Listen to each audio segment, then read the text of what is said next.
मैं काफी टाइम के बाद एक लॉन्ग वीडियो बना रहा हूँ बिकॉज मैं काफी ज्यादा बिजी था अपने काम को लेकर और यूट्यूब को लेकर भी। मैं यूट्यूब पे डेली शॉर्ट्स वीडियोस तो बनाता हूँ लेकिन लॉन्ग वीडियोस बनाने के लिए मेरे पास ज्यादा टाइम मिल नहीं रहा। फिलहाल मैंने थोड़ा बहुत टाइम निकालकर इस लॉन्ग वीडियो पे काम करना शुरू किया और आज के इस वीडियो में हम लोग बात करने वाले हैं कोकोशिबो की पास्ट लाइफ के ऊपर। देखो इस वीडियो में हम लोग जितनी भी बात करेंगे वो होगी कोकोशिबो के पैदा होने से उसके डीमन बनने तक की। उसके डीमन बनने के बाद भी उसकी लाइफ में काफी सारी चीजें हुई जिसके बारे में हम बात किसी और वीडियो में कर लेंगे। अगर तुम्हें वो चाहिए तो कमेंट करके बता देना। कल सबसे पहले शुरू करते हैं कोकोशिबो के बर्थ से। देखो कोकोशिबो सेनमोकु एरा में पैदा हुआ था जो आज से 500 साल पहले चला था। जब कोकोशिबो पैदा हुआ था तो उसका नाम था मिचिकात्सु सुगिकुनी। लेकिन कोकोशिबो अकेला पैदा नहीं हुआ था, उनके घर में ट्विंस हुए थे एंड फॉर सम रीजंस कोकोशिबो बड़ा था उन ट्विंस में। और जो दूसरे ट्विन कोकोशिबो के साथ हुआ था वो था योरिची सुगिकुनी। हाँ, योरिची और कोकोशिबो दोनों भाई भाई हैं। योरिची का कोकोशिबो की लाइफ में बहुत ही बड़ा रोल है और अगर तुम लोग को कोकोशिबो की पास्ट लाइफ समझनी है तो तुम लोग को योरिची के बारे में भी जानना होगा। सबसे पहले तो योरिची गॉड गिफ्टेड चाइल्ड था लेकिन उसकी फैमिली में जो इनके पिता थे वो इस बात को नहीं समझ पाए। उस टाइम पर लोगों के बीच में एक मिथ चलता था कि जिस भी घर में ट्विंस पैदा होते हैं वो ट्विंस अपने साथ एक मिस फॉर्च्यून लाते हैं। इसलिए जब सुगिकुनी फैमिली में दोनों ट्विंस पैदा हुए तो कोकोशिबो के फादर ने डिसाइड किया कि वो अपने छोटे वाले लड़के को मार देंगे ताकि घर में कोई दिक्कत ना आए। लेकिन उनकी माँ इस चीज की अपोज थी। उन्होंने अपने पति को सजेशन दिया कि बच्चे को मारने की बजाय वो लोग 10 साल तक छोटे वाले लड़के को अपने साथ रखेंगे और जैसे ही वो 10 साल का हो जाएगा वो उसको टेंपल भेज देंगे प्रीस्ट बनने के लिए। अब यहाँ से योरिची और कोकोशिबो दोनों की लाइफ पूरी तरह से बदलने वाली थी क्योंकि उसके डैड 10 साल तक उसको अपने साथ रखने के लिए मान तो गए थे लेकिन वो उस पर बिल्कुल भी ध्यान नहीं देते थे। वो जो भी कुछ करते थे हमेशा कोकोशिबो के लिए करते थे और योरिची हमेशा अपनी माँ की लेफ्ट साइड में चिपका रहता था। अब देखो ये जो लेफ्ट साइड वाली बात है ये बहुत ही ज्यादा इंपॉर्टेंट है, ये तुम्हें ध्यान रखनी होगी। इसकी इंपॉर्टेंस मैं तुम लोग को आगे बता दूंगा लेकिन अभी चलते हैं अपनी कहानी के आगे। योरिची और मिचिकात्सु जब छोटे थे तो इनके फादर मिचिकात्सु के ऊपर ही ज्यादा ध्यान देते थे जिसकी वजह से मिचिकात्सु को योरिची पे दया आने लगी क्योंकि उस पे उसके फादर ध्यान नहीं देते थे और उसके लिए कुछ भी नहीं करते थे। इसीलिए उसने अपने छोटे भाई के लिए एक फ्लूट बनाई और उसको गिफ्ट कर दी। ये फ्लूट उसने खुद बनाई थी जो कि ढंग से बजती भी नहीं थी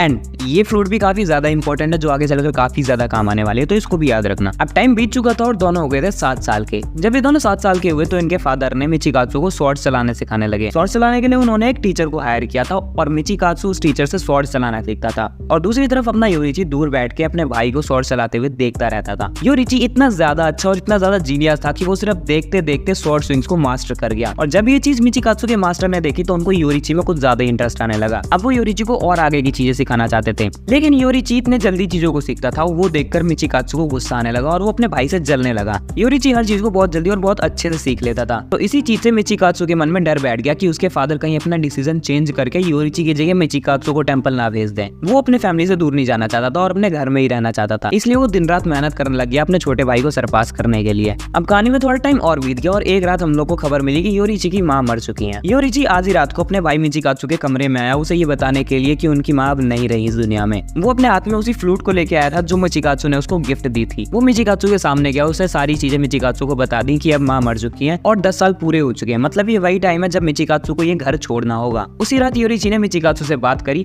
और उस फ्लूट के बदले में उसको थैंक यू कहा। योरिची ने बताया कि ये फ्लूट उसके लिए बहुत ज्यादा इंपॉर्टेंट है क्योंकि उसके बड़े भाई ने उसको गिफ्ट दिया और वो हमेशा इस फ्लूट को अपने साथ रखेगा। और इतनी बात करके योरिची घर छोड़ के चला गया एक मंदिर में प्रीस्ट बनने के लिए। मिचिकात्सु ने जब योरिची की बातें सुनी और उसने जब ये देखा कि एक लड़का कैसे एक बेकार सी बांसुरी को हमेशा अपने साथ रख सकता है जो कि ढंग से बजती भी नहीं है तो उसको ये सारी चीजें देख के बहुत ज्यादा गुस्सा आया। लेकिन योरिची के जाने के बाद वो अपनी माँ के कमरे में गया जहाँ उसको अपनी माँ की डायरी मिली। उसने वो डायरी उठाई और पढ़ना शुरू किया। उस डायरी में उनकी माँ की डिसीज के बारे में सब कुछ लिखा था। उनकी माँ को एक तरह की डिसीज थी जिसकी वजह से उनका जो लेफ्ट साइड है वो पैरालाइज हो चुका था पूरी तरह से, वो भी बहुत पहले ही। और उस डायरी में ये भी लिखा हुआ था कि योरिची को उनकी इस डिसीज के बारे में बहुत पहले से ही पता था इसलिए योरिची हमेशा उनकी लेफ्ट साइड से चिपका रहता था। याद है मैंने तुम्हें वीडियो की स्टार्टिंग में बताया था कि योरिची हमेशा अपनी माँ के लेफ्ट साइड में चिपका रहता था। वो बिना किसी रीजन के अपनी माँ से लेफ्ट साइड में नहीं चिपका रहता था, वो इसीलिए चिपका रहता था ताकि अपनी माँ को वो सहारा दे सके। अब ये सारी बातें जब मिचिकात्सु को पता चली तो वो बहुत ज्यादा जलने लगा अपने भाई से। वो बहुत ज्यादा गुस्से में था और अब बस वो अपने भाई के मरने की दुआ कर रहा था ना। योरिची और मिचिकात्सु दोनों 20 साल के हो चुके थे। योरिची ने जब से घर छोड़ा था तब से उसकी कोई खबर नहीं मिली थी इसलिए सब ये सोचते थे कि योरिची मर चुका है। अब 10 साल बाद मिचिकात्सु एक सामुराई बन चुका था जिसकी शादी भी हो चुकी थी। लेकिन एक दिन ये जब कैंप में थे सारे लोग तब उस कैंप में किसी डीमन ने अटैक कर दिया और उस कैंप के सारे लोग मर गए सिर्फ मिचिकात्सु को छोड़कर।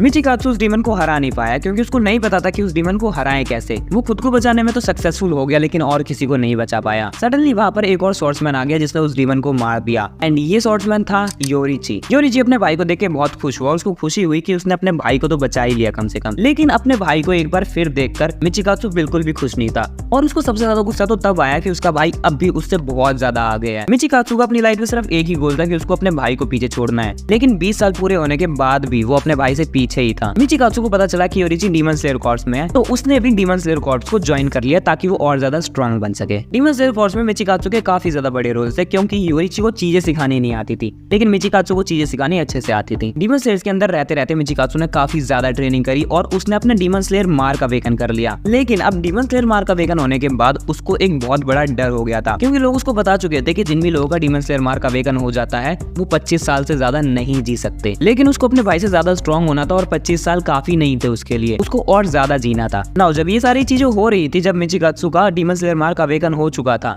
उसी पॉइंट पर एक दिन उसको मिला मुजान की बोत्सुजी। मुजान जब मिचिकात्सु से मिला तो समाओ इनकी फाइट नहीं हुई, लेकिन मुजान ने मिचिकात्सु के अंदर काफी ज्यादा कैपेबिलिटीज देखी एंड उसने मिचिकात्सु को ऑफर दिया कि एक डीमन बन जा और मेरे साथ आ जा। मुजान ने जब मिचिकात्सु को बताया कि एक डीमन बनने के क्या क्या फायदे हैं, तुम अमर हो जाओगे, तुम्हें कोई मार नहीं सकता सनलाइट और निचिरिन ब्लेड्स के अलावा, और तुम जब तक चाहे तब तक ट्रेनिंग कर सकते हो, और ऐसे तू अपने भाई को काफी जल्दी पीछे छोड़ सकता है, क्योंकि तेरा भाई तो आगे जाके मर ही जाएगा जल्दी। अब मिचिकात्सु को इस ऑफर के अंदर एक अपॉर्चुनिटी दिखी कि वो अब सदियों तक ट्रेन कर सकता है और अपने भाई को पीछे छोड़ सकता है, इसलिए उसने मुजान का ये ऑफर एक्सेप्ट कर लिया। उस दिन के बाद से उसका नाम पड़ गया कोकुशिबो, और मिचिकात्सु मेरा मतलब जो कि अब कोकुशिबो बन चुका है, वो इतना ज्यादा पावरफुल है कि मुजान उसकी डिसरिस्पेक्ट नहीं करता। मुजान उसको अपने चेले चपाटियों की तरह ट्रीट नहीं करता, बल्कि उसको अपना बिजनेस पार्टनर मानता है ना। अगर तुम लोग को याद होगी, मैंने तुम्हें बताया था मिचिकात्सु ने योरीची को एक फ्लूट बना के दी थी जो ढंग से बज नहीं सकती थी, और ये फ्लूट काफी ज्यादा इंपॉर्टेंट है, इसको याद रखना। इस फ्लूट की इंपॉर्टेंस सिर्फ तभी खत्म नहीं होगी थी जब योरीची अपनी माँ के मरने के बाद मिचिकात्सु से मिलने आया था। इस फ्लूट की इंपॉर्टेंस मिचिकात्सु और योरीची दोनों की लाइफ में बहुत बड़ी है।